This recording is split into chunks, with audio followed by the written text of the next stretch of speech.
Hello, welcome back to another SwansCast podcast. Been a couple of weeks again, but we are back, and I got Ben here to join me today to talk about the Swans. And to be honest, it's been a little bit of a positive spell, so it'll be hopefully a nice little video to chat today. So thanks for joining me as always, Ben. What have you been up to? I've been in Birmingham with work for a couple of days. Always nice. Free trip just for a graduates conference, so can't complain there. And apart from that, just enjoying an upturn in form, and I think we can safely say, and Lee's not here to tell him we told you so, but the Swans are safe for another season. I get to rinse him when he's not here. Speaking of conference, you said you went to one. He's at one today. Must be conference season in your your role of work as it is. Yeah, so he's away today. But as Ben said, we can discuss the good form, and I don't think it was unfair to be a little bit frustrated or worried about the situation. But maybe cool heads did prevail in the end, and Swans got it's not over the line yet, but it kind of feels like they probably are. Isn't it? Yeah, I I know just mean like we mathematically. can't say mathematically, and I don't want to be that person that gets clipped. I'll take the clip. I don't care. We're on 51 points Yeah, now. no, I There's think no way. I think we're pretty much safe for me. But you know what I mean. Like there was a little bit of worry that the two home games against Derby and Plymouth specifically were, if they didn't go our way, offered the opportunity for us to get dragged into a bigger fight, which we had a bit of a discussion about last time. But yeah, it was never in doubt, was it? And now I can say that easily because hindsight's wonderful and all that. But just a quick update on obviously the content on the channel. I did do a match preview for the Sunderland games. I know a lot of people watched that one. And again, some good positive feedback too. But I just wanted to apologise for the lack of all of the games being previewed at the moment. It's just difficult, especially this time of season. I think across the podcast sort of world, several, depends where how your team's doing. Sometimes it's a bit more difficult to collaborate with people for all of the teams that you might be playing. That's all. But they aren't gone. They are still going to happen when possible. We try and make sure they come as much as they can. But yeah, just a quick update on that, really. But let's get stuck into the actual football then. And yeah, so last time we spoke, we were just about to play Leeds away. I believe it was before Leeds, or did we talk after Before Leeds? Leeds. It was before Leeds, Yeah. and we didn't expect that's right because we were arguing about I think Lee was quite worried that after the Burnley game, which was a bit of a poor attacking display, I think, which was part of why there was a bit of discontent or worry. There was worry that the next game was Leeds that nobody expected anything from, and the Swans actually come away with a point. So I mean, we've obviously got our predictions to review at the end, but it's safe to say, Ben, not expecting to get anything there.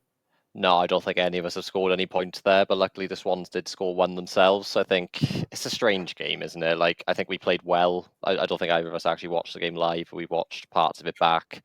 Had a penalty, a rare penalty, which inexplicably Timon stepped up to take, which, I don't think anyone will berate him for missing because it happens, doesn't it? But that looks like a rare squandered opportunity for us away at Elland Road, and you don't expect to really come back into the game after that, especially after going 1-0 down so early. But the way the game panned out, I think a large slice of fortune was given to us by Meslier, their keeper, having another 2 howlers for Leeds, which has been the story of their season, to be honest. But credit to us, we took our chances and stuck with them in the game, and it's hard to say we didn't deserve a point by the end of it. Yeah, I did manage to watch it, but I listened to the majority of the match through Andy Robinson's brilliant commentary on the radio. To be fair, he's actually really quite good. He's quite he says it how it is quite a lot, which I think a lot of the time you don't always get when you get specific Swans bias commentary, but he is quite to the point. And Swans are very much in the game, and obviously when you watch it back as well, obviously they've got the luxury of putting the full match highlights on YouTube these days, which is a good addition to the season, I think. And technology these days allows you to watch everything in like multiple quickness of speed, so you can review a game a lot quicker. But yeah, the Swans did really well. I was surprised. I thought we were gonna. I don't want to say we were going to get battered, but I didn't really expect anything out of the game. Leeds, I think they had people say they had a bit of a dry spell in it, they were falling off a little bit with their little wobble before going on a bit of a title charge, which they tend to do this sort of stage of the seasons. But it was only a few draws, wasn't it? It wasn't like they were losing games. I mean, they've got 2 wins from 7, so, like, there are draws in there, like you say, but the form is a bit of a downturn. It's one of those ones, though I don't think Leeds themselves played that bad, but I think we said it before the podcast as well. Meslier, if they had a, higher level keeper, if they had Vigouroux in goals for them this season, they'd probably be well clear of the top, honestly. I think there's been so many, like, key moments where he's directly led to, like, goal errors. Yeah. So, for them, isn't it? I don't think we're complaining. It was a big, guys. It gave us a lot of confidence going into the Derby game, which I'm sure we'll move on to in a second. But yeah, I think that's the first point we took taken against the top 4. Is that right? I know we got Sunderland to play, but United, Burnley both did the double against us. Sunderland beat I us. think Leeds beat us in the when we reverse. played Blackburn, I think they might have been in the top 6. Yeah, top 4. Or top 4, yeah, Yeah, sorry. because I think the top 4 are just better than the rest of the league, aren't they? If we're being I mean, honest. yeah, we'll talk about the table later. Obviously, I did my Sunderland preview, and I didn't look at it in so much detail until then. But they've got a gap, like a massive gap to 5th place. Yeah. But then also kind of not competing with the top 3. It's crazy, to be honest. It's really weird. Yeah, I feel like if they'd had more time, they may have been able to catch up. But yeah, a third isn't really going to do them any better, is it? And they're 9 points off of second with 5 to go. So it's a bit, too little, too late for them. Especially now Burnley are winning as we're recording this as well. They're winning 2-0. I know. So, I was quite confidently predicting when I did the preview for Burnley, and I think I had some questions I answered for some other Burnley podcasts, and I quite confidently said they weren't going to win the league. And now I'm like looking at this like, I don't know if I was right. Still only 12 goals conceded. It's just mental. It's completely built on defence. Like 57 goals. Borough have scored more goals than them, down in 7th, but they've also conceded 38 more. So to be fair though, they scored more than Sheffield United by 1, yeah. But then again, and the same as Sunderland. United are on 31 goals conceded, which that's normally enough to be best in the league. It's just the top 3 are so good defensively this year. It's just Leeds really that are standing out. Leeds and Middlesbrough are the only 2 that have scored more than them. And I think Norwich. That's a weird. 11th. That's they've only got 4 goal difference. Norwich. They've nearly conceded more than they've scored. Like they've fallen off a cliff as well. Yeah. Anyway, that was a tangent. Yeah, a little bit of a tangent, but Leeds. So, point against the top 4, which it was a big thing when under Luke Williams, he was making a point in the media after certain games. After he played Sunderland, actually, in the home fixture, where he came out and kind of called the team out for not being quite good enough to crack that nut of the top 4 teams, and how us going from 2-1 up to 3-2 down in the second half showed how we were not quite there, not quite ready. And as much as he was right in what he was saying, it probably wasn't the right way to do it.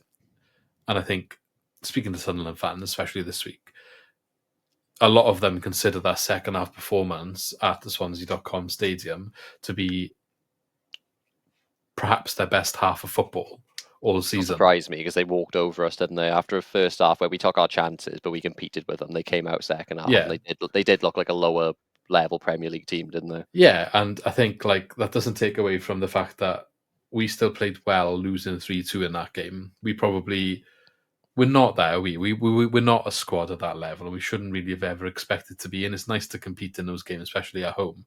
And I guess that's why Luke Williams' comments were a little bit out of touch, maybe. But I wasn't expecting anything going to Leeds. And you're right, the keeper, he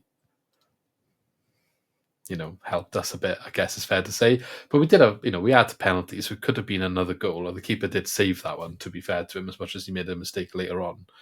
So I don't think we were necessarily, it wasn't like we were completely fortunate to get a point. I think we did earn the point, to be fair to us. They probably think they deserved to win and did enough to win at home. But I think as an away team, we probably did do enough to grind out a result. And, we had to kind of dig in deep and get that late equaliser, which, again, keeper probably should have saved for Potnick's shot, I think, from the angle that he was shooting.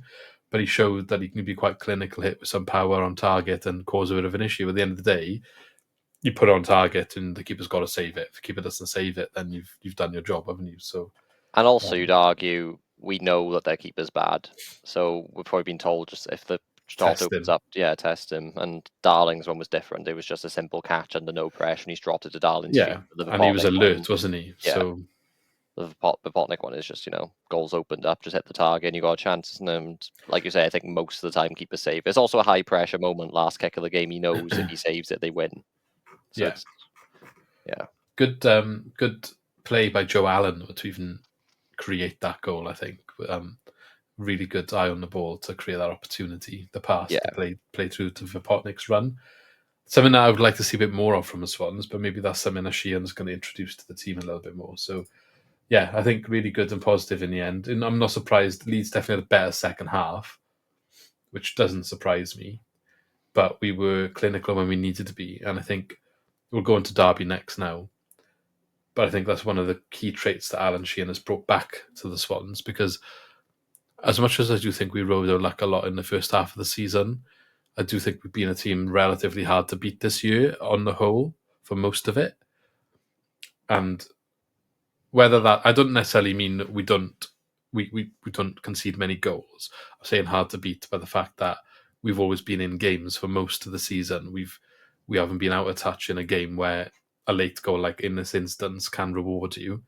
The first half of the season, not losing by more than one, for example. That means every single game to the death, one goal can change the result either way, but we're still in the game being competitive. And I think Alan Sheehan has kind of brought that back because it lost its way in January, February, when we went on that bad run. That trait disappeared. And I think that's the first thing he's done, is bring that back. And we'll go into Derby now.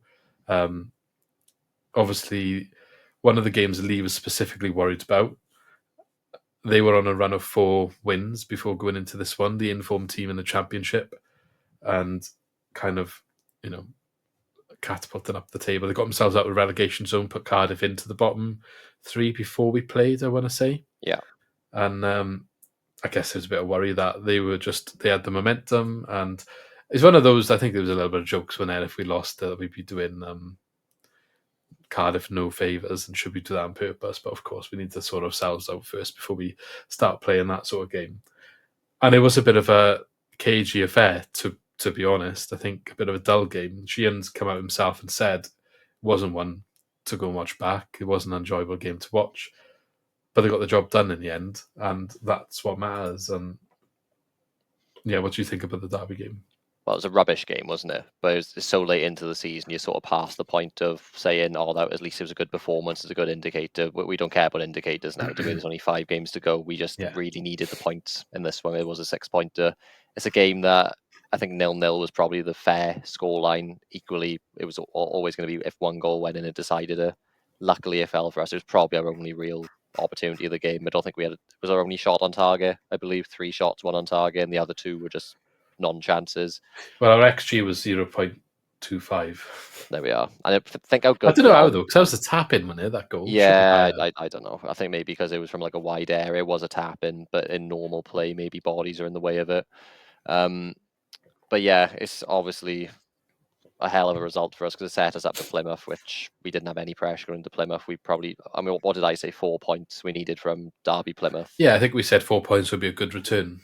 And we'd already got that before we even got to Plymouth because we had the surprise point against Leeds, didn't we? Yeah. So I think in my head, going into Plymouth, we could have even been safe on 48, is the truth of it. But yeah, it's one of those ones. I hope Derby do stay up for what it's worth because I feel like they're a team that next season with that manager, they won't be down the lower ends of the table. I think that's clear immediately how good a manager Eustace is because how bad Blackburn have been since he left as well. He is somebody who can turn the fortunes around for a club. But in the short term, we did manage to get the victory. You could argue it was undeserved, but equally, I feel like we've had 1 or 2 things go against us at sometimes in the season, so luck balances out eventually as well, 3 shots against their 12 in this one. So I don't necessarily think they did an awful lot themselves. I just think the way they were set up was a bit more direct soak up and direct play, which we ended up having a lot more possession than we've had under Sheehan, to be fair.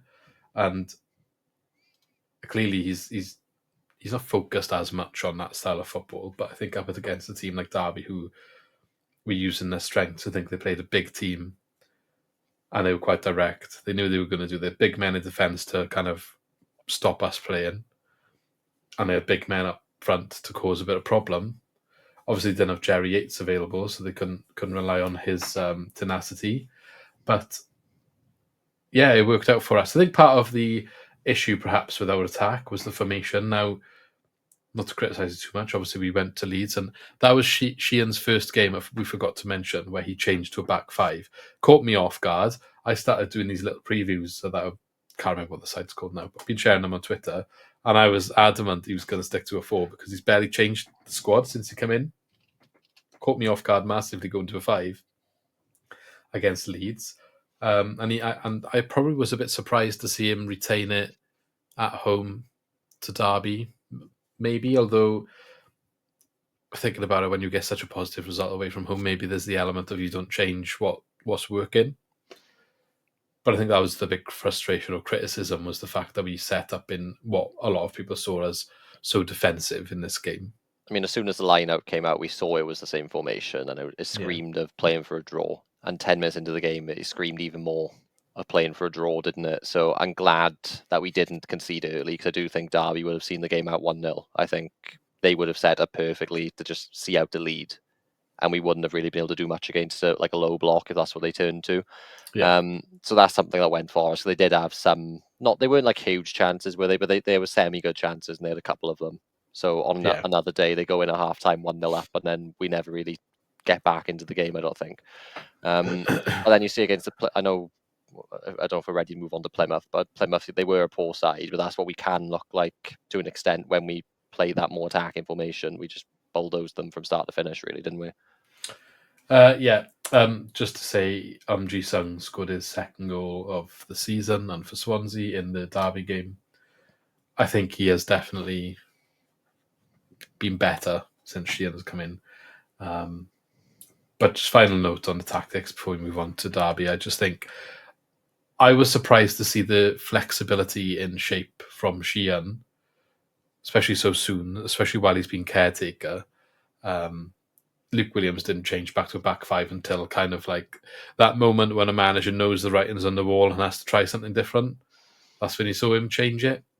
And if we go into Plymouth now, he's gone back to a back 4 again, which kind of caught me off guard again, because not he's changed it once. I kind of thought, okay, he's had a bit of time. You had the international break before we played Leeds, so it was international break.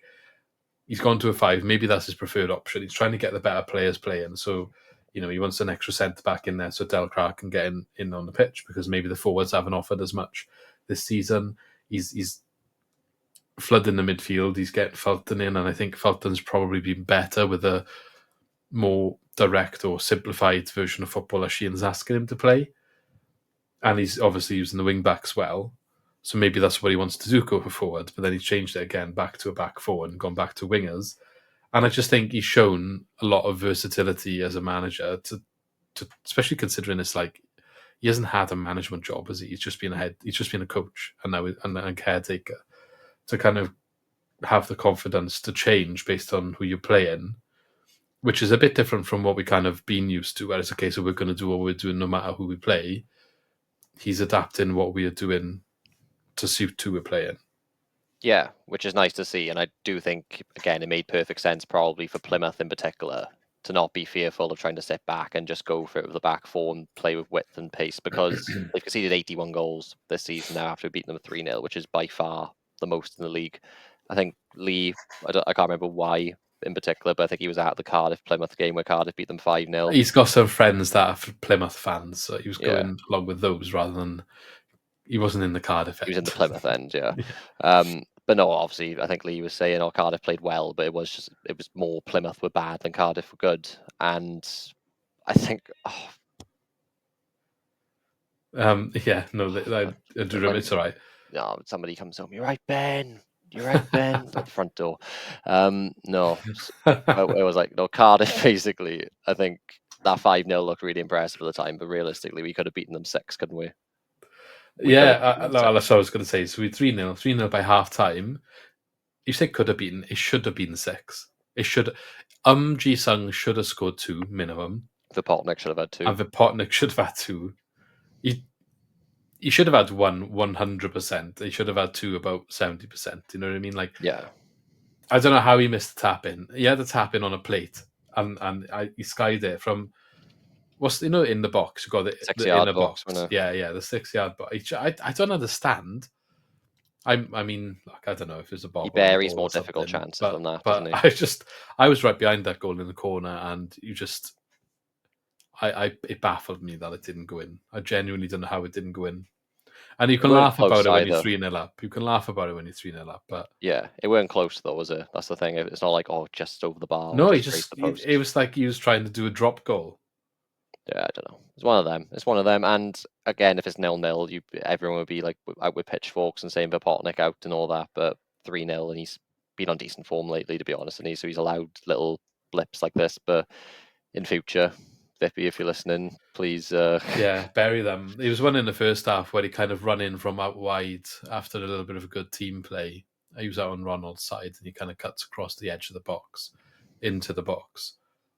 And you just think he's going to put that into the bottom corner or something. And he skied that as well. So he clearly just didn't have his shooting boots on this one. But I thought, and it's a shame Lee's not here really, because we probably would have had an argument about this. But I thought the front players, and obviously Cullen wasn't playing here.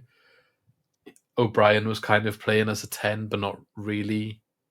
He was in the midfield 3 and he was the advanced one. So whether you want to consider him a 10 or not, I don't know if I would go out and say he was a 10. I think he's just the more advanced midfielder. But between him and Ronald, I actually thought they played well, which there's been a lot of criticism of different avenues. Lee has been vocal about maybe saying they're not quite good enough. I was quite vocal about, I think, the tactics early season not suiting them to get the best out of them.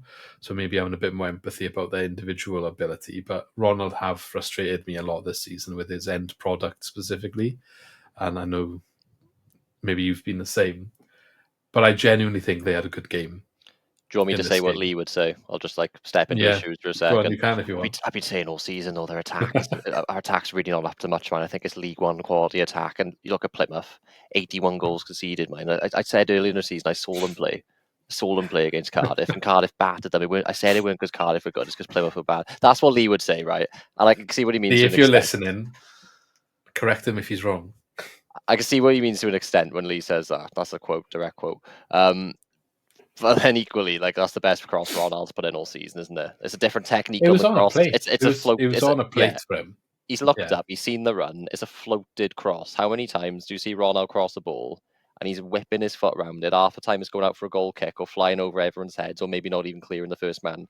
He's actually like finally brought a different element to his attacking game, and even if it's a one-off. He didn't cut back and Yeah. think about what he's going to do and then go for the cross when the opportunity's gone either. He was on the run, puts the cross in, and he whips in, lands on O'Brien's head. And yeah, it was a good finish. It was a good header. I'm not taking away from that. But I think the quality was in the ball here, and that has to be highlighted. And I want to see more of that from him. And I agree completely with a lot of what you just said in Lee's shoes in regards to for the season, it's not been good enough. I'm not saying any of that is not true. But if you just isolate this game, you've got to give credit where credit's due, because you want him to get better and you want to see him not be at the level that he's been at all season. You want him to see him higher. We all got excited about him when he signed first. We all thought maybe we had a bit of a player on our hands. And it'd be nice to kind of get back to that and hopefully he can push on and excel. I'll go back to what I was saying early season. I think Luke Williams' tactics going forward played both wingers out of the game and the number 10 when it was Ollie Cooper primarily, because he was asking Ollie Cooper to run wide rather than stay in the middle. And the wingers they were going wide and cutting back all the time, doing nothing or not able to do nothing. They weren't really confident taking players on. I felt like he coached out any natural instinct of a winger out of him to a certain degree. And Maybe, also, go on. and also every striker we played didn't touch the ball. So Yeah, and we essentially what you're couldn't. saying is the entire Well, that's attack it. was just So, like, alienated. we got the ball to the three of them, but never to the striker. So whatever was that was the issue. So like we're going into these wide areas, but never able to get it to the middle. So the striker felt isolated. They weren't having a good game. They weren't in the game. They couldn't play off them. which made it harder then in turn for the wingers and the person behind. But they were also always wide, and it's like that.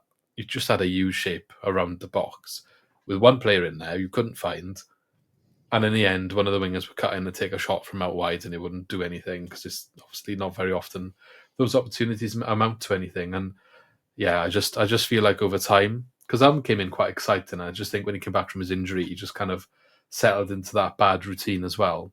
The only player that really made a difference was Miles Peart-Harris, I would say, because he wasn't quite the same as those players in those areas. He did play a bit more direct, and I feel like maybe off his own back more than what he's been asked to do. I'm just assuming, but that's just what I saw. And I just feel like since Sheehan's come in, and it's not going to be an overnight fix. Pardon me. What's Sheehan at? 8 games now? Is there as many as that already, is it?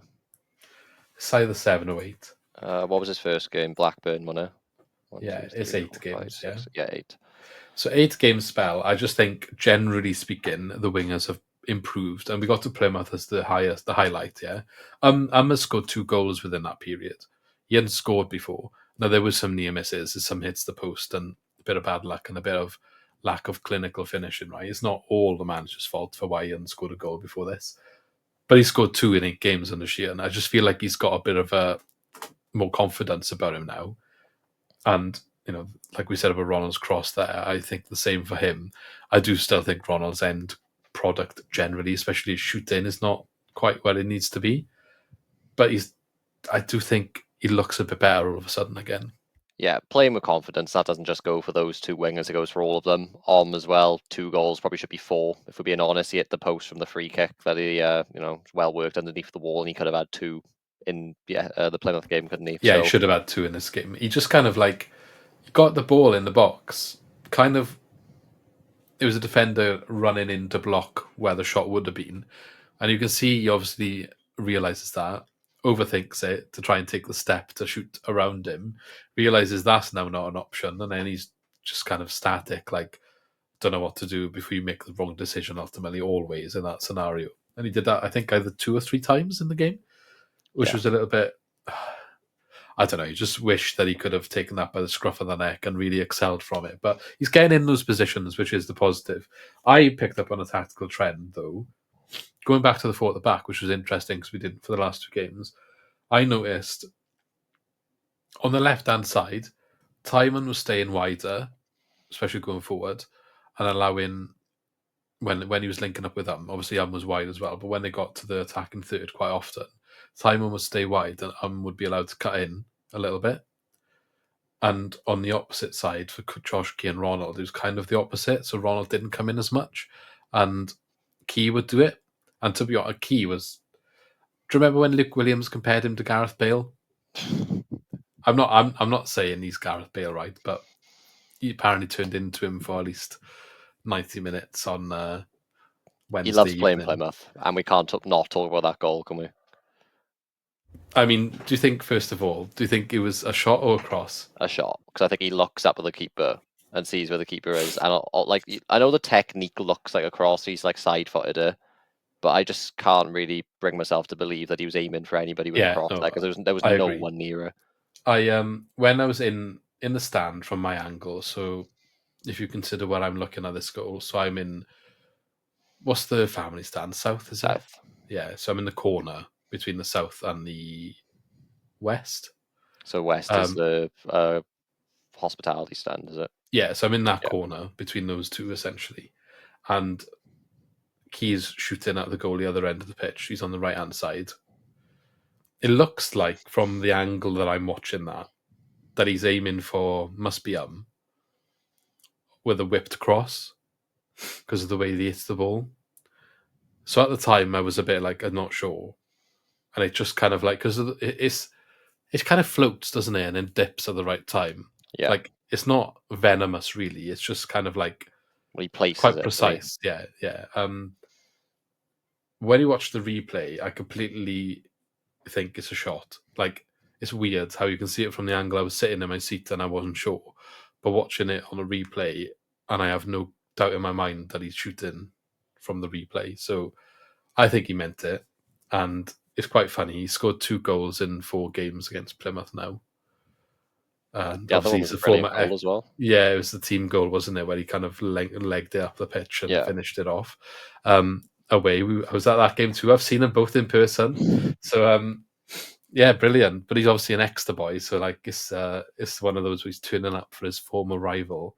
I'm sure all of the Exeter fans were loving it, and the Plymouth fans not so much. So Yeah, well done, Josh Key, another player who, go back as recently as probably like 5 games ago, to be honest, he didn't look like he was full of confidence at all, did he? But the last couple, I know they've been easier opponents, but he's found his feet again, I think. and don't get me wrong, he did one of his classic giving the ball away at a stupid moment when he ran Yeah. into trouble out of nowhere. He did it once in the game. He's still got... that's something he obviously needs to work on. Okay, but I think it's one of those where you don't want him to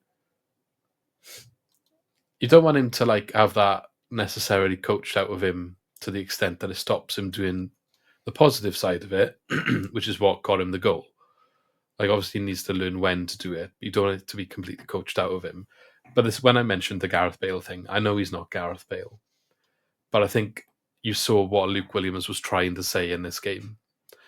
He often came off the right wing back, so right back area, marauding into midfield, making strides forward, quite direct, but a lot of yards running forward with the ball, quite often cutting in on the edge of the box, creating opportunity. He probably could have scored a second goal. He had the shot on the edge of the box with his left foot that he could have done better with. One very good shot in the end. He got himself in a good opportunity, running in and cutting in. And his link-up play with Ronald was really good. And Ronald's balls to find him every time through gaps that were quite narrow, to be fair. They were defended quite well, but the ball had to be precise. And he was finding him on these marauding runs quite often. And that's where I was trying when I was discussing with Lee after the game, and we were having a bit of tit for tat about Ronald, because Lee thought he was okay. But I was trying to say, look, I think we've got to give him a bit of credit tonight. That's what I was trying to highlight. It wasn't just Ronald's assist where he did that ball. It was a really good goal as a result. And it's not like he didn't do nothing else for the rest of the match. He might not have had that killer end product, but he was definitely playing others into the game, linking up well where he was being asked to do. This was clearly a tactic, as I mentioned. On the right, it was Key drifting in, and on the left, it was drifting in. But that asks different questions on different sides of the pitch, and it really did work against Plymouth, to be fair, because, as we've already mentioned, we could have scored twice as many goals on the night. Yeah, and I think we saw it like implemented at Derby. It didn't really work to an extent like it did against Plymouth, but still, I think it's better certainly than what we saw at the start of the season, which was both fullbacks inverting into midfield and neither of them really being allowed to stride forward. Ronald hugging the right wing, and what we've noticed since he's joined, really, Ronald, even though we can say his end product isn't great, he does draw 2 men. Like, that's part of the reason he struggles. In a one-on-one situation, Ronald still does have the beating of his man. He draws 2 men away, which means Key theoretically should be free to make those strides inward, like you say. And Timon, I do think he's our best attacking threat still, even though he's technically a defender. I do think he does create so much, even if it's not right at the end of the pitch. So having him wide and letting him get into positions to whip a good ball into the box, which we know he can do, it only makes sense, really. I think that's the main thing from the Sheehan 8-game reign. It's got not only just immediately gone back to basics, made us sturdier in defence, but it's just doing the simple things right, playing to our strengths. We do have weaknesses in the squad. We do have areas that we'll look to improve in the summer, but we still have, even after Grimes is left, a solid, probably a group of 14 or 15 that have plenty of traits that have led to, was it 4 wins, 2 draws, 2 defeats, and I want to say, was it 4 clean sheets in that time? 5, maybe 1, 2. Clean sheets have definitely 3, 4, 5 improved. clean There's sheets been in a 8 few more of games. them. Yeah. This Yeah. is what I mean. He's made us hard to Every beat. single win has been a clean sheet. Yeah. Every single win was a clean sheet plus a 0-0 at Preston. And even the ones we've lost, the one we lost was 1-0 at Watford, 2-0 against Burnley, which I don't think anybody's having a go at us for. And then 2-2 against Leeds, who, not only do we get a point, but 2 goals against Leeds, they're the top scorers in the league. So I'm not exactly losing sleep over that either, You also get a bit more confidence when you get a goal, go into the lead, that there's something about them, they're going to hold on. Like 1-0 against Derby, we held on. Like, how many times would we not do that under Luke Williams? There was a bit of a theme for quite often in the season after 60 minutes where if we didn't have a bit more of a cushion, we were in trouble. even if it was just going from a win to a draw. I'm not saying it was always like a win to a defeat, but there was a theme that was ongoing for a long period of time, and that seems to have not been an issue. Well, remember how bad we were in second halves? And Yeah, well, this is what I mean. I know Plymouth, we had the game done, so we didn't do anything second Because half. when the subs Leeds, came on, isn't it? It was like we just couldn't deal with that. Yeah. Leeds, we came back into it. Derby, we won in the second half. Barrow, we held on. Blackburn, I want to say it was 1-0 half time, was it? Yeah. 2 in the second half. So that trend's gone now. Of 2-0 half time, excuse me. 1 goal scored by Cullen in the second half. So yeah, that second half trend's gone, thankfully, because it was more than a trend. It was just like part of the script by the end of Luke Williams' reign, wasn't it? So I guess now, just to divert a bit, comes the conversation about, and I'm still in the same opinion I was before. The more wins Alan Sheehan picks up now, the more people are going to be wanting him to stay permanently. Look, I just don't want to think about it until the end of the season. Personally, we were chatting about it in our WhatsApp group with me, and like John was mentioning how he has to be given the job and stuff. And I'm not saying John's wrong. I'm saying John's wrong. I know you are, but I just think like we've made the decision to keep him to the end of the season, so let's just not think about it until we got the full sample. When you got the full sample, that's what you can base it off. Now, also, like, it's hard to know the answer to the question without knowing perhaps who the other options are, which might not be coming to light until the summer. I don't think he's necessarily an option that should be not considered at this point. I was a bit dubious at the beginning. The first reign he had last year, as much as he did when he needed to do, I wouldn't necessarily have been happy with that being the way that we play football all the time. I will happily admit that I believe he has definitely progressed as a coach and a manager since then, from what I've seen on the pitch this time. And even within this period, I've already mentioned the fact that he's done a few formations. And I don't know, I have a little bit more faith that there's an argument to say he's showing a little bit more tactical flexibility and knowledge than what we ever saw under Luke Williams, which is, don't know, is that a controversial thing to say? I feel like I think it's not that controversial because we all saw what the Luke Williams reign was like at the end. Not to say there weren't some good moments mixed in at the start and middle as well, though. But that's when like what he was doing worked well. But when that didn't work well, what was he doing different? Yeah, and like I'm not obviously Alan Sheehan's done a great job so far. I'm just of the opinion that if you hire an interim manager permanently, we could fall into a never-ending cycle of interim sack, and it never ends well. So even if you won 5 from 5, I'd still be of the opinion you need to go out and get somebody who's probably more ready for this situation, because he's doing well now, hasn't really been faced with many problems. And I know it sounds stupid because he's walked into a relegation dogfight and he's taken us out of it, but he hasn't had any drama in the space of 8 games as he's walked in. He's actually walked into his dressing room, was happy that somebody else has taken over control. Probably all the people in the room wanted him to do well and wanted to do well for him. So over an 8-game spell, fine, this has gone well. And now they'll be on the beach. Not on the beach, but they won't have pressure for the rest of the season. Over a 46-game spell, there's renewed expectation, and he'll have new problems to solve. And eventually he will get found out, because I feel like every manager gets, a new style implemented. They do well at first. Eventually someone finds a solution. Best way to play against them is how do you adapt? I'm not convinced that we should be handing the rein to somebody who hasn't had that prior experience doing that elsewhere, because he hasn't had that experience. No, he hasn't. We've done it before, though. We did it with Monk in the Premier League. And that started the never-ending decline of Swansea City, Luke. That's another podcast in itself, that statement. It's true, though, isn't it? If you want to pick the point where two things can be true. He also recorded our highest finish in the Prem. So if you want to pick a point where it went from good to bad, it was Gary Monk. Just saying. Yeah, but he also had a more successful season. Paul Clement had, I think, one of the highest points totals in half a season. I think even surpassed Monk. If he'd replicate that over a year, it would have been our highest points total. But Monk did do it over a year. He did do it over a year. And then it started going wrong. But you get my point. I just said Paul I'll Clement. tell you the point that it went wrong, right? I can find you the BBC Sport. I'll find the article. You're going I'll to find find the the one where article. we could have hired No, Brendan Rodgers and no. brought back Joe Allen, and we didn't, is it? No. I'll find it now. Keep talking over there. Well, I was just going to say, Paul Clement, the season he kept us up with Sigurdsson and Llorente, he kept us up out of nowhere. That season, if he'd replicated Tom that points Carroll. total over a year, we would have been right up there with the best points tallies we'd had. The next season, he had 12 points at Christmas and he was sacked. That's so, you know what I mean? Like, you can always use a stat to your advantage. I get you, but Gary Monk did it in a full season. So he did a full season and had our highest points total and highest league finish. Then the next season after.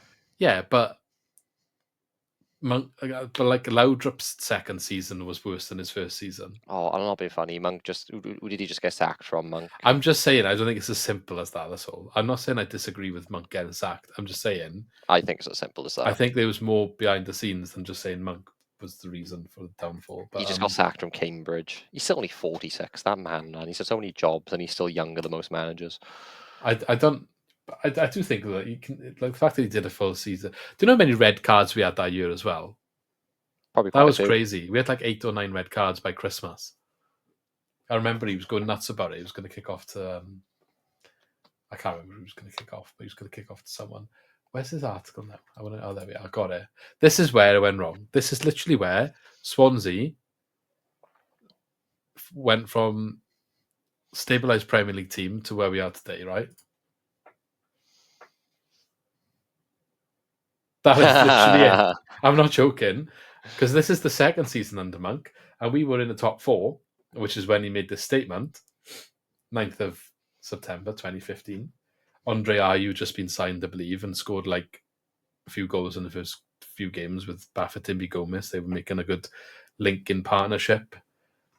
John Shelby comes out, says that we can get to Champions League. I'm pretty sure we lost the next game, and that was that. He left in January after this comment as well. Monk followed soon after. Yeah, that was the beginning of the end. Not joking. That's a shame. That would have been nice to see us in the Champions League, but that is literally that ever happening. To a T. Let me see. Does it say in this article? Oh yeah, to anyone on Spotify who can't see the screen. Yeah. John Shelby said in a statement in September of 2015, Swansea can reach the Champions League, which obviously we did not, but I appreciate the optimism. So John Shelby is confident that Swansea City can qualify for the Champions League this season. Swansea were 4th in the Premier League entering the international break. After the start of the season, I saw them draw at champions Chelsea and beat big spending Manchester United. I'm sure that draw at champions Chelsea, was that when Jefferson Montero sat Ivanovic down? Probably when he rinsed Ivanovic. Yeah. Was it Bafétimbi Gomez and Ayew 2-2? Yeah. The back heel weird goal that Ayew scored. So yeah, this is the beginning of the end. Yeah, whilst Gary Monk was manager. Anyway, moving on. This is a blast from the past, isn't it? All these linked articles. Yeah, we got enough. We can't dive down that rabbit hole. I know. We'll be here for 2 hours. So what were we even talking about? I can't actually remember. We were talking about Sheehan getting the job. Yeah. I understand your point, but I don't think it's fair to not consider Sheehan. I do think what more can you realistically be doing to be given a chance to be in the frame for consideration? Well, I'm not saying that he should have the job, because like I said, I want to know who the options are first. But I don't think I'd be as afraid as perhaps you are about entering that cycle just because we've given him a chance. I am cautious of it, but I do think we spoke off camera about some of the financial difficulties around the club. I'm not saying we should always try and do it on the cheap, but if you've got a cheap option, that it's the same as if you want to buy cheap players, make them good players and sell them for more. Maybe there's a manager here that offers that. If he doesn't stay, he's going, isn't he? He's going to go and get a job somewhere else. I can't see if he don't get the job, he's not staying as a coach. I don't think. This is where we haven't seen the conversation that the senior people have had with Sheehan behind the scenes. I mean, It could have been they said, "Here, stay till the end of the season. We'll consider you if you do well." It could have been they said, "Stay to the end of the season, please. It'll do your reputation some good, but we don't want you to stay past that regardless." if it was me, I would have told him the latter one. But we don't know what's been said, do we? I don't think it would be the latter one for them to bring in coaches to back him.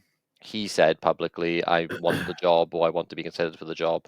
Like the people who have been brought in, they're under the same contract at the end of the season. They can't be, have any expectation to stay. I know that, but do you really think they would have gone out and they came from other clubs, didn't they? They want to stay up though. Yeah, we say other clubs. What was one of them? I don't want to say Notts County. It was someone low down though, wasn't it? It was like National League. Yeah, it's not. You look at that on paper and you're like, oh, we're definitely penny pinching on the coaching team. But like, they're doing a good job at the moment. Sometimes you've got to start somewhere, haven't you? And until you get a chance, you don't know. I don't know if it's the right decision. I want to see the end of the season first. I think a big question here is, can he maintain the performances we've been outputting now we're on the beach? Yeah, I mean, maybe that's a good sign. It hasn't all been plain sailing either, mine. Preston away 0-0, rubbish game, nothing in attack. Watford 1-0 away, we played decent, but obviously didn't get the result. Burnley, we should have got something there though. Burnley at home, tough game. We did look like doing nothing, don't get me wrong, but tough opponent. Derby 1-0 when we won. I'd argue we played worse than we did against Watford, for example. So I'm obviously attacking this now to suit my agenda. I get that. But I'm not also accepting the idea that it's been 8 games. We played really well in all these 8 games. And if we had another 15 games, we'd be up in the playoffs. I do think it would just derail slightly at some point as well. Personally. No, I don't think it's that. But I do think even when we haven't played well, we haven't necessarily always been beaten. And that's an important trait to have. Important trait to have, but it is also a sign that long-term draws would turn to losses, wins would turn to draws. Yeah, but Leeds didn't necessarily. You couldn't say they played at their best when we played them. Like they could win the league. It's part of what you're not going to play well every game. No, but then the first thing you do is to not get beaten. You are choosing one game then, also a game that probably we should have lost. Yeah, being honest. No, definitely. If it was a competent goalkeeper in that, then we probably lose 2-0, 2-1, don't we? No, yeah, all right, fair. But like also from your point again, like we're basing this on an 8-game sample size of a guy who's not had a job as a manager, and he's taken over a team that won 1 in 9. So it's a good turnaround considering all of that as well. It's not a case of him having a fresh blank slate to play with, and now we're going to sit here and say, well, not all the games have been that positive. He's turned around what was dull, dire, desperate, down in the dumps, and he did get an instant response with that win against Blackburn. And then you're like, okay, is that a one-off or not? But 8 games later, we look in a far better situation. Maybe the points only after Plymouth, the points gap to relegation really grew proper. But in terms of what we've seen on the pitch, I think we've all felt significantly better than we felt when Luke Williams got sacked. There was a lot of concern, like you said about after the Coventry game, that we could realistically be in with a chance of going down. And I've not felt. I did feel in that period under Luke Williams that we could have. I don't think I've necessarily felt that way since Sheehan took over. And I'm not sitting here and saying he should get the job, right? I don't necessarily think that. I don't want to decide yet. But I do think he deserves a fair trial when it comes to being considered. Yeah, I do commend him for what he's done as well, because like you say, I think the mood has completely shifted from where Luke Williams left to now. I unfortunately wasn't at the Plymouth game, but I can imagine it was a very enjoyable day where it probably felt like a training session. It's the best I've felt at a Swansea match at home in a long time. Yeah, so I'm not trying to dampen the mood, but equally, I don't think we're like this basket case of a club that are desperate for any managers who can just say, oh, the interim's done well, give it to him, easy job. Now is the time. It's probably like a crossroads moment for us, to be honest. As we'll talk about in a minute, we've seen the losses we're posting. We probably don't have that long left in my eyes where we can remain competitive or have the chance to remain competitive. I think the longer you're in this league, the more difficult it is to challenge near that top end of the table financially because of the teams that always come down with parachutes.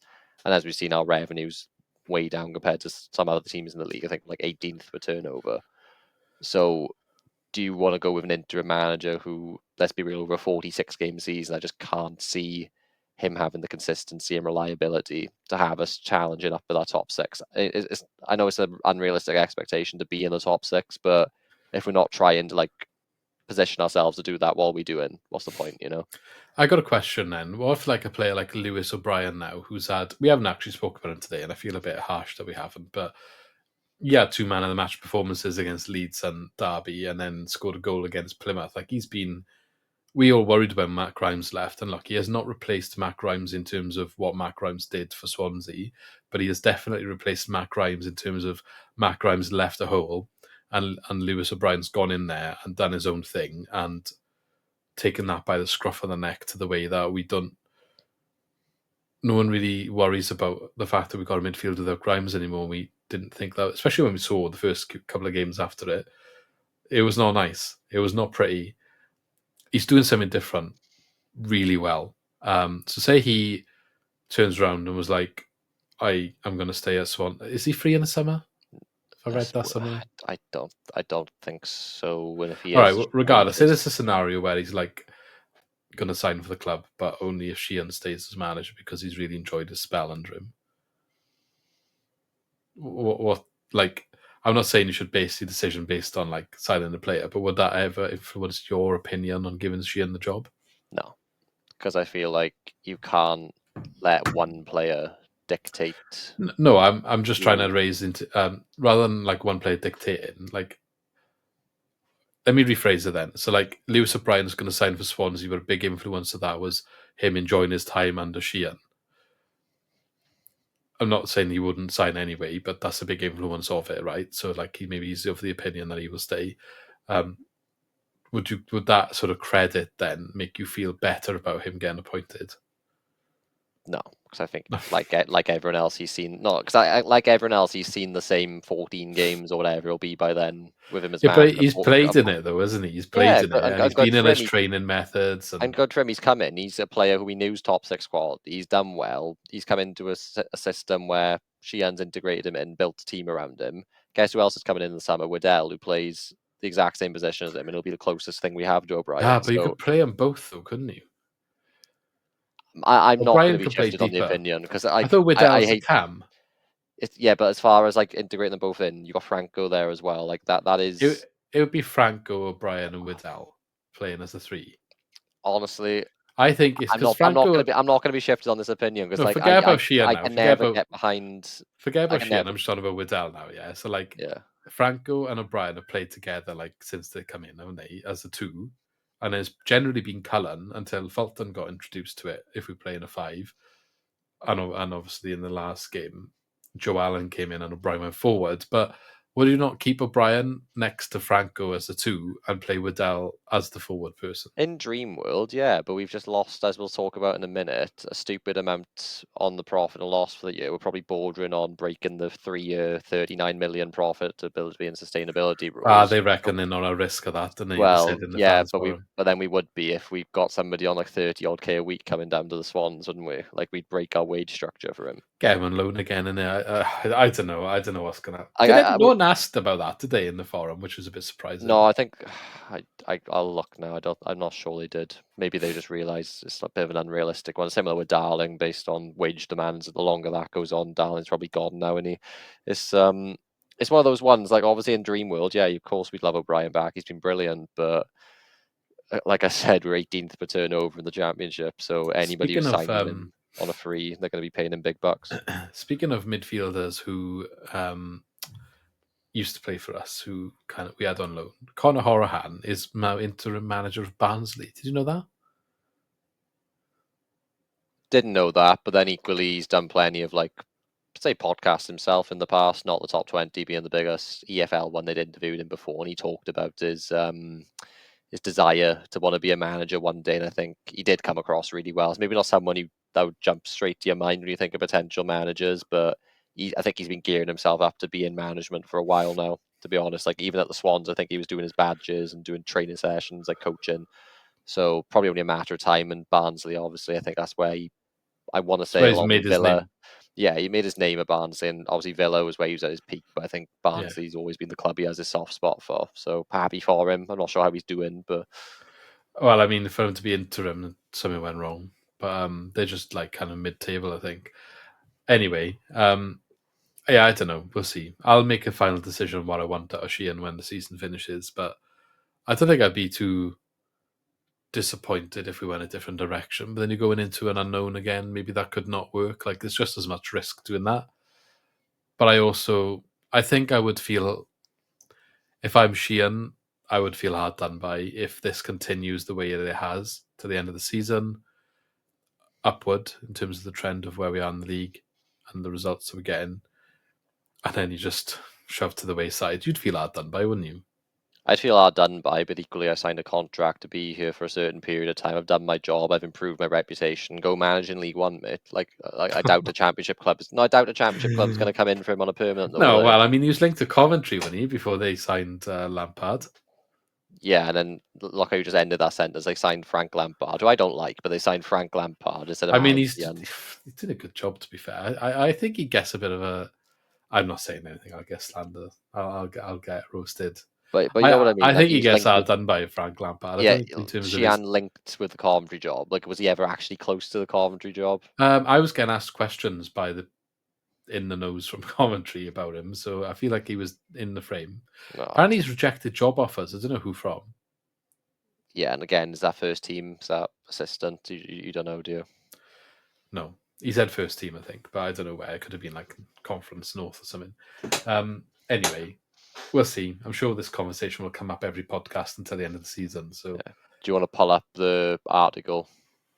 Yeah, do you want to do predictions first, or and then we'll move on to the other stuff? Yeah, and we've got the fans forum as well. So depends what order you want to do all this in. Do the predictions so we can close off the football, because we can talk about Sunderland briefly, and then we go to the off the pitch stuff briefly. Because I'll be honest, I haven't done a deep dive in the fans forum. Yeah. Whittle through this quickly then. All three of us, including Lee, who isn't here, predicted Leeds to win by different score lines. It doesn't matter what, those 2-2, so none of us scoring points there. Derby at home, Lee and Luke both went for victories 2-0 and 2-1. I went for a 1-1 draw. Obviously, it ended up being 1-0 to Derby. Again, I feel like could have easily been 1-1. Could have easily had 5 points there, but you two both get correct results, so there we are. And then Lee went for a draw against Plymouth. Myself and Luke went for wins. None of us getting the correct score again, though. Just 3-0. I can't believe he's put a draw in that game. And he said we'd beat Derby. What? Lee just spins a wheel, doesn't he? But anyway, that puts Luke on 43, myself on 40, Lee on 34. Only 5 games to go now. I mean, me and you are still in a position where one correct score line. Finally, it's been the same for ages. One correct score line can change it, you know. That's how quickly it can happen. It could. That is correct. That is right. But Lee's struggling a bit more. But if I just match the result that you're picking, even if you get the right score, I'll be joint points with you. So that's cheating, though, Luke. It's the last 5 games you've got to do to get over the line. I introduced a rule. The comeback of all comebacks. I was like done and dusted. Yeah. I introduced a rule where we couldn't have the correct score specifically to prevent what you just told me, and it brought you back in doing this. This is how I get repaid.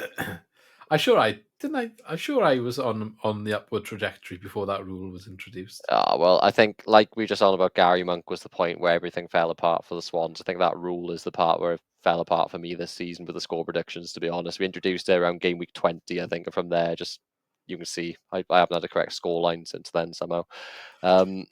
Sunderland, anyway, I've gone 2-1 Sunderland. It's not me first, you go. Yeah, I've gone 2-1 Sunderland, I have. I can't go 1-0 Sunderland then. Hadn't even given any thought to the score I was going to go, but there we are. How do you know I wasn't throwing a curveball in there just to make you pick something I wanted you to pick? We're not losing 1-0 to Sunderland, surely. You looked at their recent form? Nah, 2-1. 2-1's a safe scoreline. We can't. What's the difference losing 1-0 or 2-1? 2-1's going to happen. 1-0 isn't. So Sunderland's recent games: 0-0, 1-0, 1-0. Okay, they lost 3-0 to Coventry, so we're not going to win 3-0, are we? 1-1, 2-1, 2-1, 1-0. I heard a couple of 2-1s in there. Take out the 3, and every game, if it's a win or lose, has been a 1-goal margin, or a 1-0 draw and a 0-0 draw. So it's just low scoring tight games. So I think either could come in. Yeah, I've stopped trying to overanalyze it now, to be honest. Lee's going to go 1-1 now and get all the points. I do think we need to ban 1-1 next season, like that Watford podcast does, to be honest. Or have it as its own thing. Yeah. I would say 2-1 gets the most. We don't get that. Yeah, many you can go 1-0s, do we? 2-1 either way, though, can you? I feel like it's more difficult to ban that one. Do we get many 1-0s as the Swans? That's not correct scores. The last draw was 2-2. 0-0 3. against Preston. Yeah, only 3. It's not many. 1-1 against West Brom, which was back in January. 1-1 against Luton in December. You only had 3 of them. 1-1 against Bristol City in September. Yeah. Anyway. Cardiff. Or maybe more than 3 then. But still, not many in the grand scheme of things. 4 all season. Yeah, so 10% of games. So what's that, 20 points? Yeah. How many Leeds got? Yeah, I mean, that's just for correct scoreline. So he's on 34, yeah. All the 0-0s and 2-2s that adds all the to other it draws. as well, he'd be competing with Lee, wouldn't he? Yeah. I think most people compete with Lee. Yeah, bless we him. can talk about him like this when he's not here. I'm sure he doesn't watch the pods back. But Hull at home, it's a bit more difficult. I'm not even bothering to look at the form. Is that midweek? To be honest, it's Bank Holiday Friday, and then QPR away the following. Are we home? We're home. We're home. We're going to QPR. So yeah, me and you go to QPR. Lee can't join us, unfortunately. But no, Hull at home. I'm going 1-1.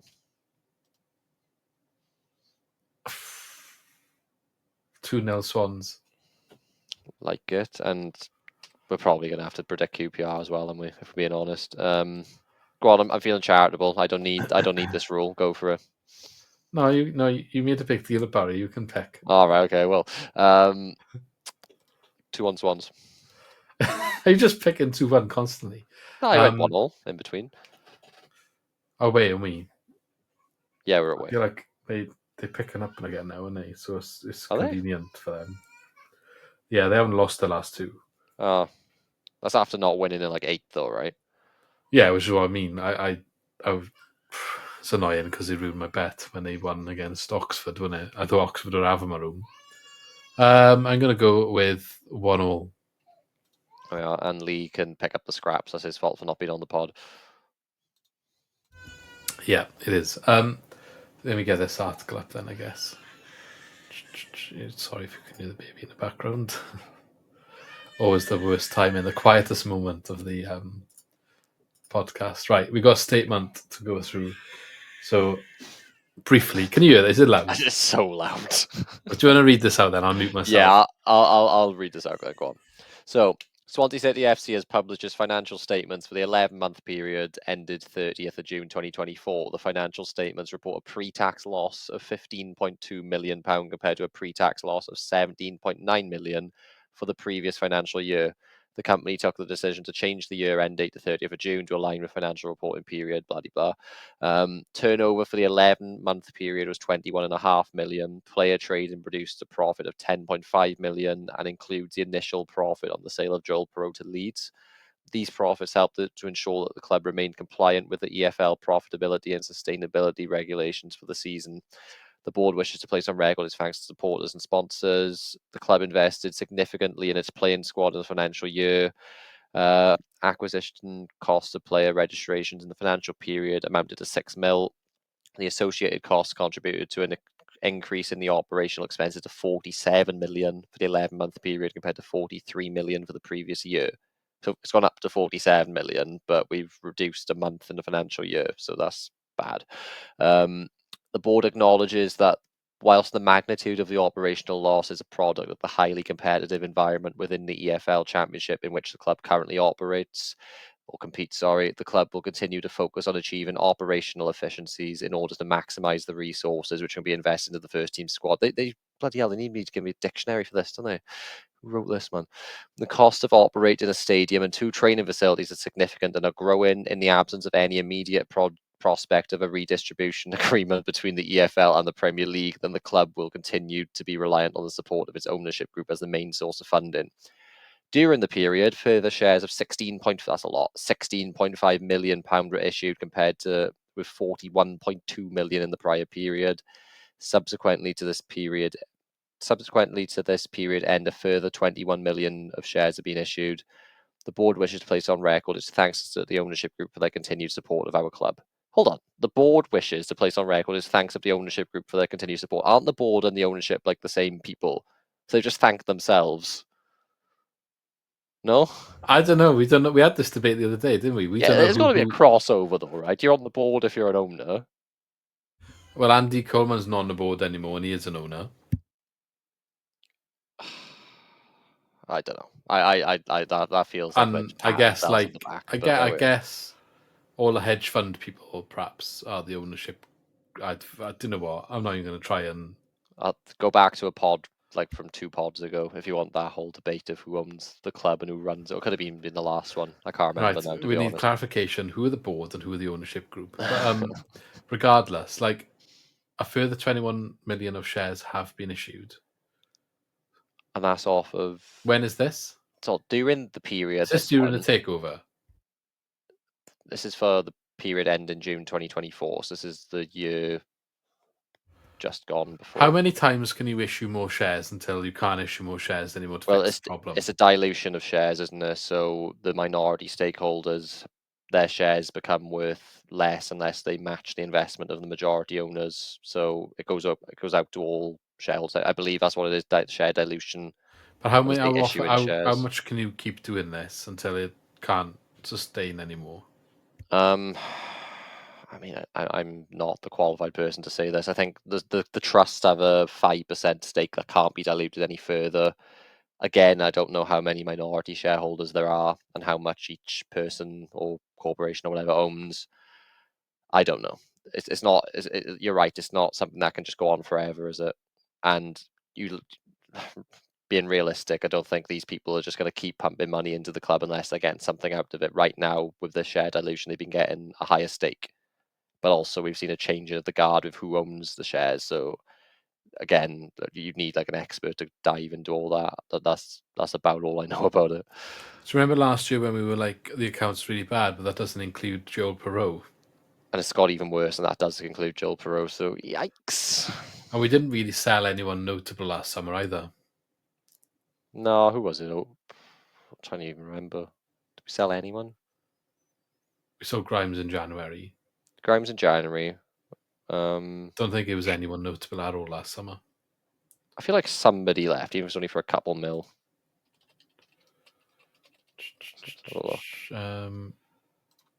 I really don't think so. I think like free transfers and loans ended. So like Patterson went, all our loans ended. I can't think of anyone we sold. Wood. Don't even remember him. Like Nathan Wood. No, I mean like it was that unimportant to me that he went that I didn't consider that. How much was he? Well, it was a few mil, but Barra had like a 40% sell on, didn't they? So it weren't much. Okay, so Wood and Grimes will be in next year's accounts, is what I'm trying to get at, which and isn't... July. Massive difference. What did he even go for? 400k or something. What I'm saying is, Perot was what, 15? Yeah. Not even that? I think it was like 11, rising to potentially 16 and a bit. So what's Wood and Grimes going to be? Less than 10? Yeah. Well, yeah, way less. Grimes is a few. So next year's accounts are either going to be worse or they're going to put more shares in. Well, they'll probably be worse again. This is why I don't understand how we're going to be fine with profitability and sustainability rules, to be honest. I'm not seeing how it adds up. I don't really get them, and I don't get how they're productive for the football either. Yeah, I mean, that's a bigger debate again. I mean, we'll have some people to shift on. Hopefully, like Jerry Yates will come back. Hopefully, Derby stay up. Maybe they pick him up for a mil. I know I'm still losing money, but it's something rather than nothing. I don't know. You got some people. Pedersen would be off the wage bill. That's a big one actually, because he's on like, I want to say 16, 17k a week. You got Kuharevich, Choahon. There's like how much should we get for these people if we can even shift them permanently? I don't know, but wages are a big deal. They are, and we don't have a massive squad, so it'll be useful when these people are off the books. It will be. And also, I think I don't know how to read into this information from this statement, but it just doesn't look pretty. But I know. All right, Karen was saying we were going to say. Let's see if I can find my stat. Well, I was just going to say, hopefully, even if we have some like loan players come back, some of them will sell or loan out again, but hopefully we'll have some youth come in and that'll bulk the squad up, and hopefully the signings we do make, if we do further, spend some more money like we did on Melker Waddell, you got Congreve coming back, who's the one of Swindon, Cotterill. You got a couple of boys who hopefully they'll feature a bit more next season. So, it's one of those ones we haven't really got like major assets. Franco's the only one I could see there being interest in, but I'm not sure he's done enough in a year for us to like be willing to sell him, if that makes sense. Like if we do get offers now, what would it be? Maybe like 5 and a bit mil, that sort of region. I think that's realistically what people may offer for him. If you want to like sell an asset, you don't want to sell it for 5 and a bit mil, do you? Not when he's got 3 years in his deal. You'd rather keep No, him you for want to another do what year. we did with Flynn Downs, really, as a minimum. But Yeah, maybe because Franco's not English, he doesn't get that fee. yeah. English tax is real, unfortunately, and he still does have weaknesses to his game, Franco. Like we've seen, he's had a couple of like hairy moments, losing the ball in his own second half of the season.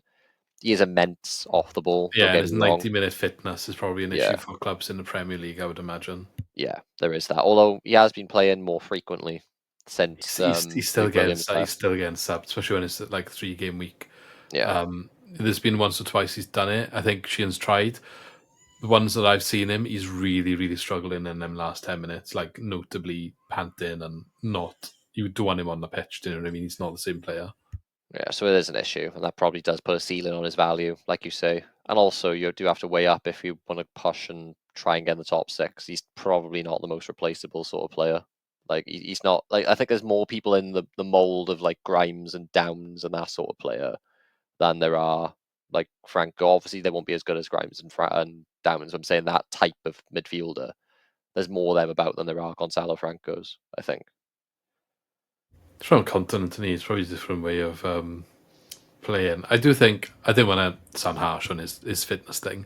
I think he runs himself into the ground more than him not being fit. Like because of how much work rate he puts in through the match, he just can't last the 90, so he's not staggering it, which maybe is something you can learn. But then do you want him to, because it's kind of half of his good traits there, isn't it? So some of the stats I had that I wanted to raise. Now all of the championship accounts are out.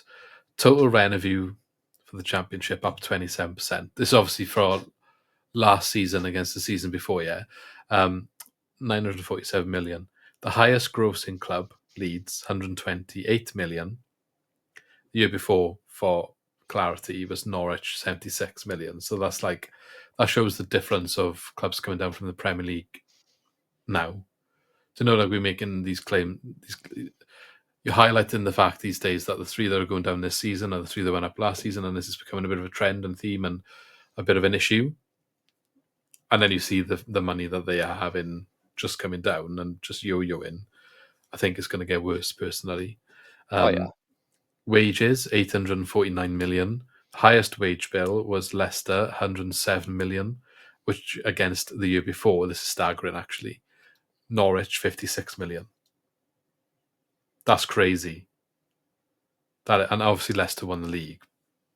Maybe that's partly why they were so comfortable The for squad was much of the season. ridiculous. Yeah. I still think Southampton had the best starting 11, but as a squad, Leicester was stacked. Well, Southampton feature later on in this list, and we'll get there. Wages, £90 for every £100 of revenue. That's whatever. That's a bit of a pointless one. Well, no, it is a bad stat because not because it's not useful. I think I don't know if I'm making this up. They say what you should aim for to be sustainable is more around like the 50 odd pound, 60 odd Okay. pound for every £100. So 90 is way too high. Yeah. Like that's getting up to what the Swans were in the Prem. Like even with Premier League revenue, we were like over £90 for every £100. Highest paid director was Southampton, 1.88 million. And Got to question what you're doing then, haven't you? underlying losses for the championship, yeah, last season, 672 million combined for the league. So 672, 2014, which was up 42% from the season before. So 24 teams in the league. 672 million, you said, was it? Yeah. So 28 million a team on average. So we're under the average. Yeah, we're well under the average, but this is what I mean. How isn't every team in the league breaking the rules then? If it's meant to be you But can't the lose. Championship is like, it must be a whisker away from being crippled. Yeah, because like what's the? I know it's like quite a complicated system, the But don't financial we rules, were but having a it's debate. 39 million for every 3 years Yeah, it's rolling. That's it's roughly like nuts. what the basics of it are. That's And what we've I just don't said understand. 28. We just said 28 million on average per team in 1 year. I Like I know the genuinely difference don't is get what's some of going on. those big losses, maybe the teams have come down, in which case they may have the parachute payments, they'll have the Premier League revenue from the seasons prior, which Yeah, balance it out. But then also that doesn't say that's an average of 28 million losses, but losses for academy, I think losses for I don't say commercial, there's but certain things that a don't count in them. stadium, yeah, like Luton spent money on their stadium, that doesn't count for it. I think it's purely just like wage bill amortization with transfers or whatever. Yeah. So I think it's not as simple as they've lost 28 mil. That's more than 13, but still, it's staggering. It's a staggering number. Do you know we were having that debate a few podcasts ago where we were talking about like the trajectory going downwards, which I'm gonna say I'm vindicated for my view on it, where I think this season wasn't a good example of that trend. The only 9 game spell that derailed us made it look that way, and we all got a little bit panicky over it. But now we've seen the 8 games and gone up the table and probably safe. I do think that the season's gone generally how we expected on the whole. But regardless, the point was we were having that debate where I think I was saying a lot of the clubs are like, part of the conversation was, are we a worse club? Are our assets getting stripped and like we are selling our best players all the time and the squad's getting weaker? I'm not saying those things are not true, but it's clearly the league is in the same, like every team is doing that. Every team is Yeah, doing that. So like I'm not, so when we are saying it about us and then we are stressing like we are slipping down the table because we are doing this thing. No, we're maintaining our position in the league and in mid-table really, because we are all doing this thing that everyone else is also doing. We're all in the same boat here. Like, I think we only see our little bubble of Swansea fans, and we always think our owners are bad, this, that, the other. We don't spend enough, we don't invest enough, and all of this. But I think the reality of the situation is every club is really, really struggling. You might see the headlines of some teams that spend more than others on players, but they probably also maybe generated more income.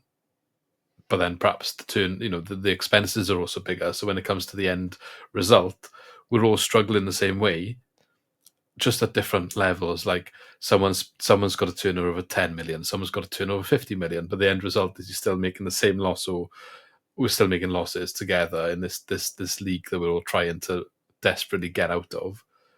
But the general trend of the league is going down, and we're yeah, just part of that. I don't think and it's like a unique thing to Swansea City. no, there are a couple of outliers on there, like Sunderland and Coventry have probably been bigger spenders, Yeah, and they haven't been in the Premier League. And and I do look where they are think, on the table; they're in fourth and sixth, so they've been rewarded for it because they've spent money probably mostly wisely in a bad league, and you reap the yeah, benefits, don't you? but Um, also Sunderland are a good example, and Birmingham are going to be a good example. I think there's a bit of a cheat code that maybe hasn't been quite exploited yet. Whether it does get exploited, it'll be. I think it's an interesting concept that I think Birmingham are probably the first team to proper exploit this. I don't necessarily think getting relegated. If you've got the money, the owners that have got money, which Birmingham did have, there's an argument to say getting relegated from the Championship is not a bad thing, because the SSP rules in League One are far more relaxed than they are in the Championship, to the point where Birmingham can get relegated, spend a lot more money that they're not going to necessarily make in their revenue to balance the SSP, because it's more relaxed down there, build a better squad, walk the league, come back to the Championship with a better squad that they would not have been able to assemble under the SSP rules in the Championship. And we're going this to see feels how like that pays off for them next season. I'm wondering if that is a bit of a loophole that might be on its way to be getting discovered. this feels like a loophole that was just going to get covered instantly, doesn't it? Like when one team's done it. I didn't even know that, to be honest. I assumed it was just Yeah, following they're some not sort of rules from consistent. They're FIFA. not consistent. I didn't find. I only know because I got a friend who's a Wrexham fan, quite into it and all that, and obviously he's following the rise. And I was asking him about Wrexham's situation because it's kind of the same thing, but they started lower, but they're breaking all sorts of records for like League Two and how much they've spent and the revenue and stuff they've generated for that league, like smashed the records, yeah. And I was like, well, how does that all fit into SSP? Like, I don't get it. Like, I don't really get it. But so people on about Wrexham's rise, say they get promoted this season now. They've obviously had a bit of a dramatic rise, yeah.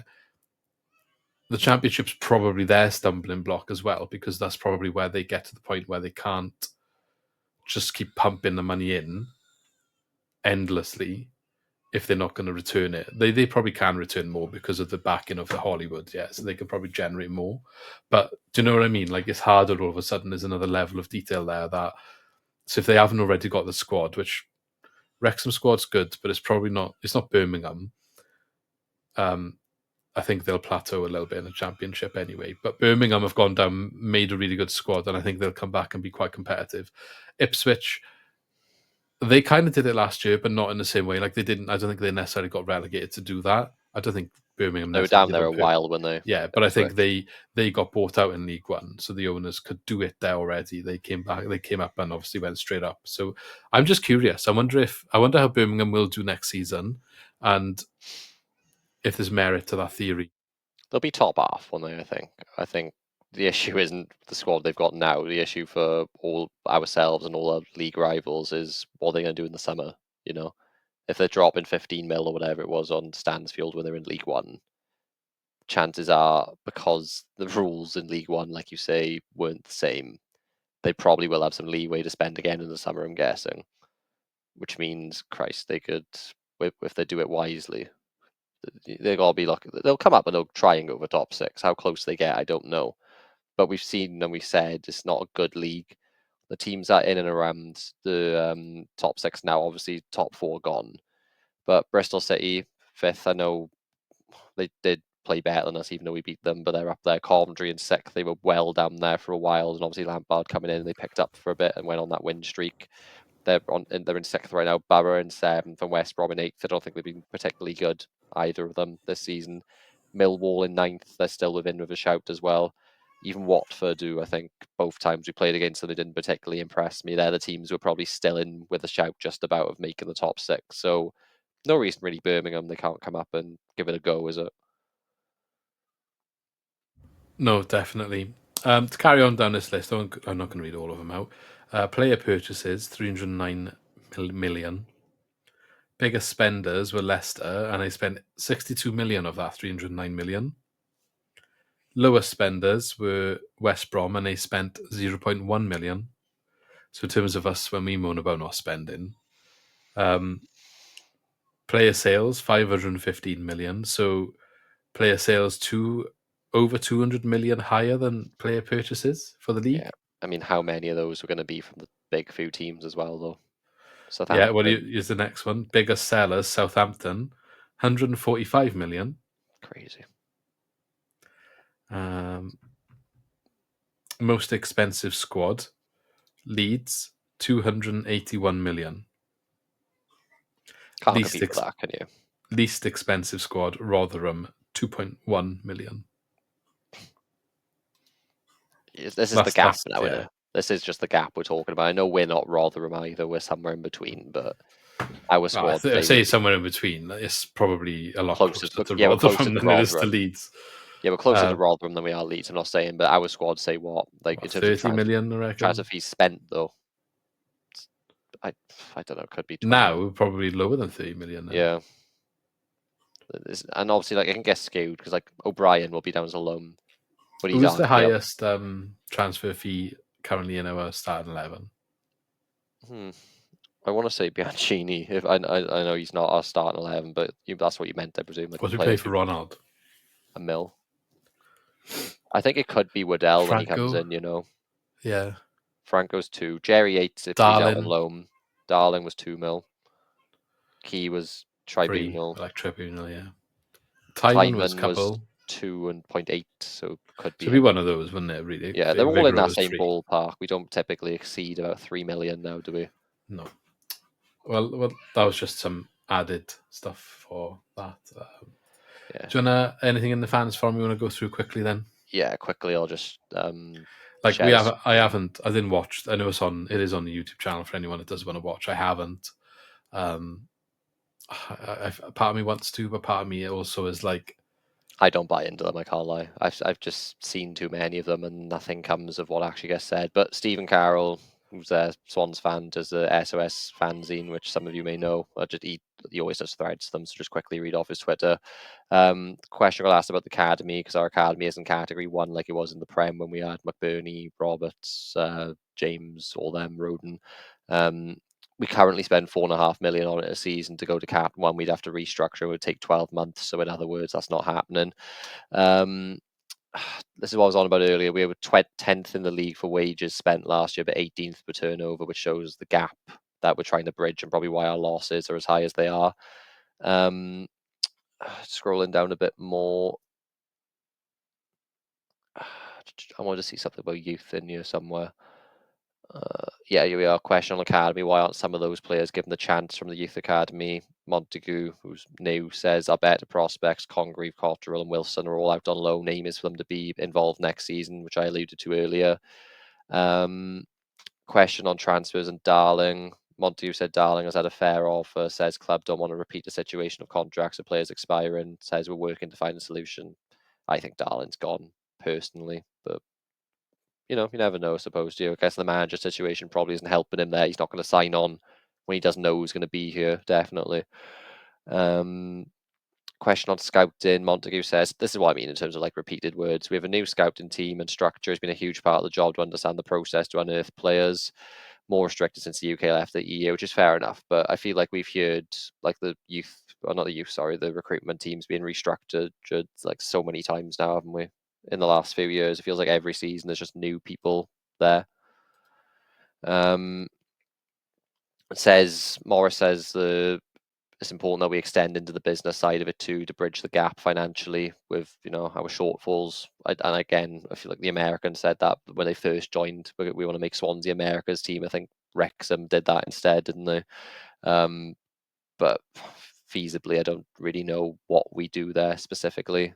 I think we're limited in terms of what a club like Swansea can do commercially, but I hope we've proven wrong. Question on investment from the owners. Orange mentioned the letter online that was published today. Says he doesn't want to. I think that's a mistype. I can't really read that. Sky TV deal. That's about it then, isn't it? I think weaker and thinner squads, as we've talked about on the pod today over the last 7 years, how we're going to resolve that. Montague said intention is to prove competitively, but we need to play outside of our budget. And it just feels like we're going to be doing the same old. That's my takeaway. I don't know if you've had any different takeaway to it, Luke, but it's one of those ones I just want to see action rather than words. It's just all like corporate talk in here, like generic. Yeah. This is what we got to do. Got to be clever because we're skint. Can't spend money here. Got to try and get more money. Got to play the young players that aren't going to play. Only one I can see there, which is interesting. Club expects managers to live here, which sounds like, yeah, obviously, but then that's basically them just saying the Michael Duff situation hopefully won't be happening again, which is good. So as if to say, like, when they appoint a new manager now, it will be said to them, the expectation is they relocate. Yeah. Because commuting back and forth from Northampton they didn't enforce with Duff. But because of the backlash of that, they are now acknowledging it, perhaps in the interview process. I still find it mental that man was commuting back and forth Northampton so regularly. Like, that's crazy, right? Things you do for football money. Yeah. But then also, Christ, he must have been shattered. I know all the travelling with away games on top of it as well. Yeah. But anyway, 1.5 hours, that's pretty good for us, Luke. Yeah. Thank you very much, Ben. We'll probably have another one after Easter, I would imagine. So we'll have a couple of games to chat about for that. We are going to QPR, so we can give a bit of a verdict or account of our experience and day. We got some free coach travel provided by the Swans, so I'm sure we'll have a fun day out. I haven't been on a Swans coach in years, not going to lie. Yeah, same. It's not the most pleasant experience, but thank you to the Swans because it's free, so you absolutely cannot complain about it. Yeah, okay, fair. I mean, we'll see what happens on the day when we. But I nearly got kicked off in Bridgend last time I was on there because they stuck us on the wrong bus. So we would have, I think a group of boys got kicked off instead. And I think they were also meant to be on this other bus, but luckily I didn't get checked. That was Blackpool away. So they got kicked off in Bridgend. They got told, oh, another bus will be back for you now. Bus never came for them. So they had to get a lift back from there with somebody back to go sign, and then they drove themselves to the game. And they only got there for half time. And I was a roasting day as well. It was like 8 hours to get there because it was crashes along the. I don't know if it was the M5, but yeah, that was mainly what I was alluding to. Stuff like that happens, but yeah. But that's what I was saying to you. We've booked our coach ticket, but don't say on the receipt what coach you're on. So Yeah, no wonder stuff like this happens. We clicked coach 11. It's just going to be a case of You turn turn up up on a again day the and they'll bus. have a list and they'll be like, No, "Yeah, you're on that one." They don't even have that. Honestly, I think they just want to see a match ticket. That's usually what happens. It's a bit disorganized, if I'm honest. Like I saw, it's Turner's coaches. Like I didn't actually realize this. I was at the club shop earlier. Well, the ticket office. I had to return one of the tickets because John can't come with us anymore. If as we mentioned John before, but no, Yeah. the team were there. I saw Gabango getting on the team bus, ready to go to Sunderland. So shows how long the journey is. That was 1 in the afternoon today, and the game's at 3 o'clock I'm in the surprised they're not afternoon flying, tomorrow. but is that how much for penny pinching now? Or they're just getting on the bus to drive to Swansea Airport, but then surely I don't know, you turn up at Fairwood, wouldn't you, and then go from there. So yeah, they're probably driving there. But our same company. Hopefully, the Swans have a better experience than we typically do. But yeah, there we are. On that note. Yeah, on that note, thanks as always for everyone that watched this far or listened this far. Don't forget to like and subscribe and leave a comment if you're watching on YouTube. And if you are listening on any podcast service, please rate us or subscribe. I don't know. You can like rate on Spotify. I think you can leave reviews and stuff on Apple. So just do something. We appreciate all of it. It helps us like get more noticed for more people, and it just helps. Generally, more numbers just means better prizes, I guess, and with what we can do. So thanks as always for everyone's support, and we shall catch you in the next one. In a bit.